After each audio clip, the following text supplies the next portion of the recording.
आचार्य गुरुवर श्री ज्ञान सागर मुनि महाराज की, समस्त आचार्य संघ की।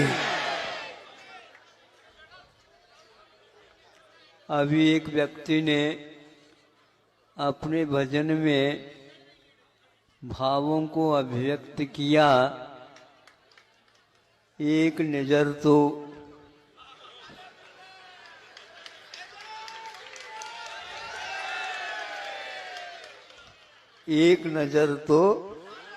उठा लो, इतना ही पर्याप्त है, हा?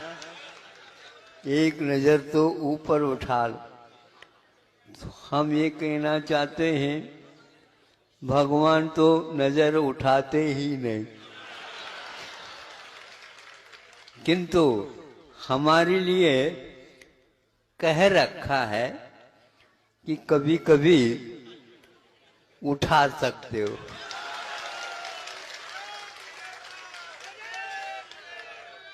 क्योंकि थोक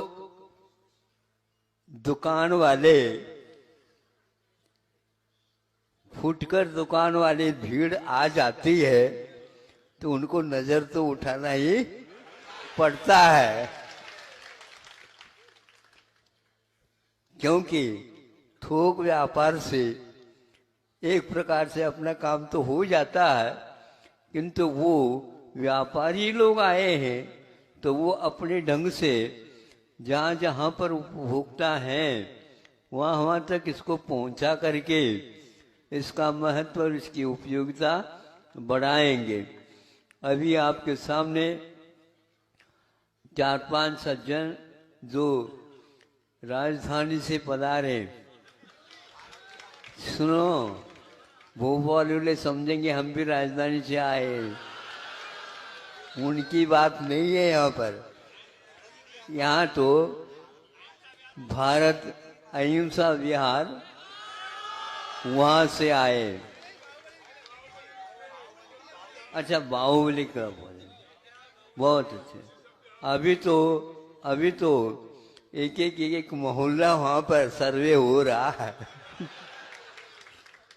और वो कहते हैं कि हमें बहुत कम अवसर प्राप्त होता है। तो आप लोगों के पास कितने कॉलोनीज है बताओ? अच्छा, पूरी दिल्ली हुई है। सुन रहे हैं 1008। हाँ, मांडने तो ऐसे थोड़ी कागज के ऊपर मांडे। हाँ, सोच तो, कल्पना। हमने कहा कि दिल्ली पूरी वही होगी क्या? ठीक, बहुत अच्छा, बहुत अच्छा, बहुत अच्छी धारणा और अच्छी कल्पना, अच्छी योजना है। महाराज, हमारे लिए कोई मौका नहीं मिलता, अब मौका टालू नहीं मिला है तो वो महाराज लोग भी प्रसन्न नहीं बताते हैं। हाँ, कौन दुकानदार ऐसा होगा जो दुकान को चलते हुए देख करके प्रसन्न?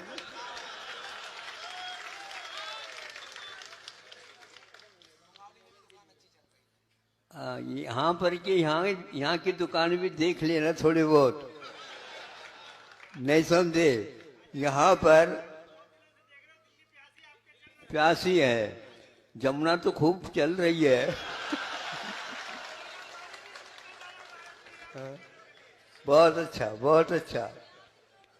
देखो, गंगा हो या न हो, किंतु गंगा से मिलन संबंध रखने वाली ये जमुना तो अवश्य दिल्ली के लिए विशेष रूप से काम कर रही है। किंतु अखंड भारत को नजर में रखना चाहिए।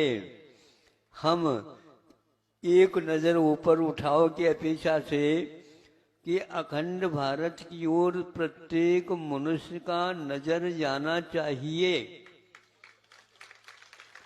इसलिए जाना चाहिए, विश्व में इसकी प्रसिद्धि है। और ऐसी प्रसिद्धि नहीं है, ये तो ऐतिहासिक है कि जितने भी देश हैं वो वर्तमान में भी भरत खंड में वो सारे के सारे केंद्रभूत में देखते हैं तो धर्म का ही एकमात्र ध्वजा हमेशा हमेशा लहराता रहता है। ऐसे इस राष्ट्र में जो कोई भी प्रांत, जो कोई भी राज्य है, उनकी ओर भी आप लोग अपनी निगाह रखना चाहिए। वहाँ की जनता और आप में कोई भेद नहीं है।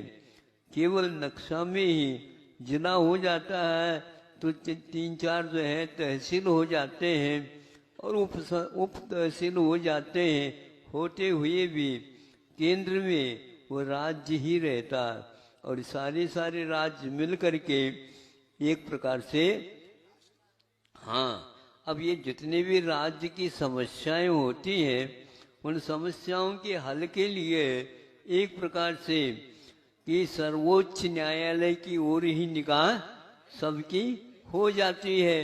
इसका अर्थ ये है कि अखंड भारत का अर्थ ये है प्रत्येक जनता वह यहाँ के नागरिक नहीं, वह भारतीय नागरिक माना जाता है।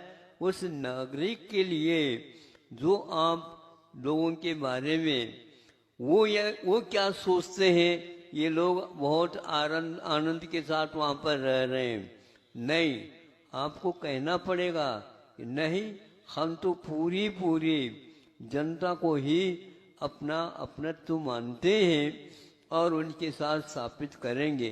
तभी कहीं जाकर के भारत का इतिहास एक बार ताज़ा हो आएगा, सामने आएगा और भारत की मौलिकता, भारत की एक प्रकार से उपयोगिता और उसका अपने आप में त्याग, तपस्या, यहाँ पर राग से भले ही जीवन प्रारंभ होता हो किंतु भले वह गृहस्थ भी क्यों न हो, उसकी दृष्टि वीतरागता की ओर ही रहती है। परिग्रह मैं जानता हूँ आवश्यक है, लेकिन वह परिग्रह ऐसे आवश्यक नहीं है। एक गांठ पड़ गई तो निकालने के लिए गई 10 गांठ और पड़ जाए। समझ में आ रहे है? हमारी भाषा थोड़ी सी ऐसी है। हो, ये बुंदेलखंड की भाषा है। हो, हाँ, ये बहुत महत्वपूर्ण ध्वनि है। हाँ हाँ, बिल्कुल, क्यों नहीं है। बुंदेलखंड का जितने भी प्राय करके बुंदेलखंड के महाराजों को और आरिकाओं को हमने यत्र तत्र भेजे हैं। दिल्ली के लिए भी भेजा था, किंतु अब के बार अलग रूप से उसका नजरिया देखने में सुनने में मिल रही है कि दिल्ली में हो करके भी कि कूप का जल है और वहाँ पर प्रासुक जमीन है। प्रासुक भोजन होना अलग वस्तु है, प्रासुक जमीन भी होना अलग वस्तु है। तो इसलिए वहाँ पर महाराज गए हैं, वो लिख रहे हैं, महाराज यह तो धारणा गलत थी कि दिल्ली में कुछ नहीं है हम लोगों के लिए। नहीं, उन लोगों के पास अपने अपने कॉलोनी में बहुत आदर्श मंदिर भी हैं और कूप भी है। श्री जी का अभिषेक होता है और पूजन होती है, प्रार्थना होती है और सब कुछ होता है। और वहाँ पर प्रासुक जमीन भी है, जहाँ चाहें, जैसे बुंदेलखंड खंड में 2-3 किलोमीटर के बाद एक गांव आ जाते हैं, उसी प्रकार वहाँ पर भी कॉलोनी है और वहाँ पर उस कॉलोनी में एक महीना भी निकाल दें तो कई चातुर्मास वहाँ पर हो सकते हैं। अब ये दिल्ली वालों के ऊपर आधारित है कहाँ तक उन मुनि महाराजों को निभाते हैं।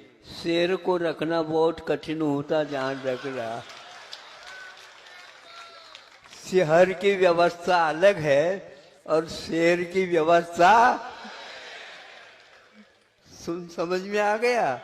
हाँ, शेयर बाजार में इन्वेस्ट न करो और एक प्रकार से अपने को वह सच्चे देवगुण शास्त्र को प्रतीक मान करके जनता की सेवा करने का हमेशा हमेशा आप याद रखेंगे, क्योंकि अहिंसा धर्म की स्थापना जनता की सेवा किए बिना संभव ही नहीं।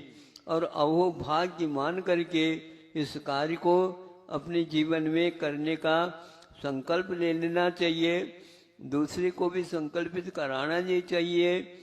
और यथा योग्य हम कुवत से बाहर नहीं चाहते, किंतु कुवत को छुपाना भी नहीं चाहिए।